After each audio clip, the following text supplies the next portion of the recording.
सुधीर अण्णा घुले आणि सीमाताई घुले आपला राजकीय प्रवास आणि राजकीय विजन आपल्यापुढं आज मांडणार आहे आणि त्यांच्या स्वप्नातला त्यांचा प्रभाग क्रमांक 15 कसा असणार आहे हे आपल्यापुढे उलगडून दाखवणार आहे.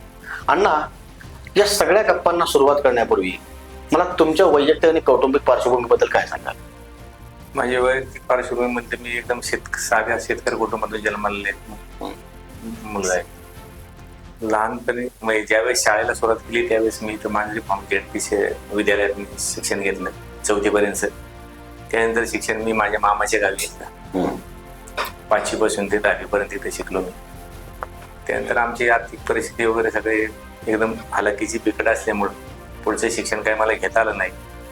त्यामुळे मी मामाच्या गावात परत इकडे येऊन आपली शेती करण्याचा हे केलं. म्हणजे मामाच्या गावी जाण्याचं कारण नेमकं काय होतं?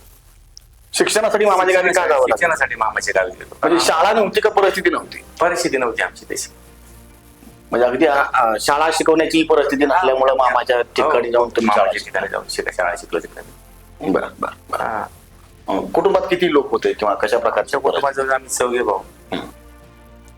त्यावेळेस एक बहीण असं आमचं आणि आई वडील असं कुटुंब होतं. लग्नानंतर आमची ती प्रत्येकाची लग्न झालं. आमचं आता 18 ते 20 लोकांचं कुटुंब आहे आमचं आता. छान. म्हणजे जरी सर्वसामान्य आर्थिक पार्श्वभूमी असली तरी कौटुंबिक दृष्ट्या समृद्ध असं हे घराणं किंवा 17-18 लोकांच्या कुटुंबामध्ये तुम्ही आज वावरत आहात.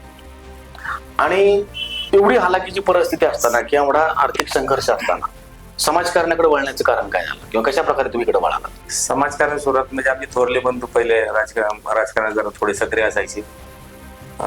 त्यांचं लग्न माझ्या 1994 साली झाले. ते राजकारण सक्रिय असताना मी पण थोडंफार त्यांच्या पाठीमागे थोडं आपलं त्यांचं बघत गेलो. राजकारण कसं करतात, काय करतात ते. त्यांना सांगण्यासाठी त्यांनी भरपूर अशी त्यावेळेस कामं केली. आणि मग त्यांचं लग्न झाल्यानंतर 2 वर्षानंतर ते म्हणजे बंधू माझं लग्न झालं 2096 साली आणि 97 साली माझे बंधू एक्सपायर झाले. म्हणजे त्यांच्या लग्नानंतर 2-3 वर्षानंच. आणि त्यानंतर ते आता आपलं त्यांचं पुढं कोणी हे करणार. मग लोकांच्या समस्या वगैरे सोडण्यासाठी मी तसं थोडं पुढे गेलो मध्ये. मग त्यानंतर पहिले अशा प्रकारे तुमची सुरुवात झाली. अशा प्रकारे कुटुंबाची जबाबदारी सांभाळत असताना समाजकारणाची जबाबदारी तुमच्यावर आली आणि लोकांच्या समस्या सोडवता तुमचं राजकारण सुरू झालं.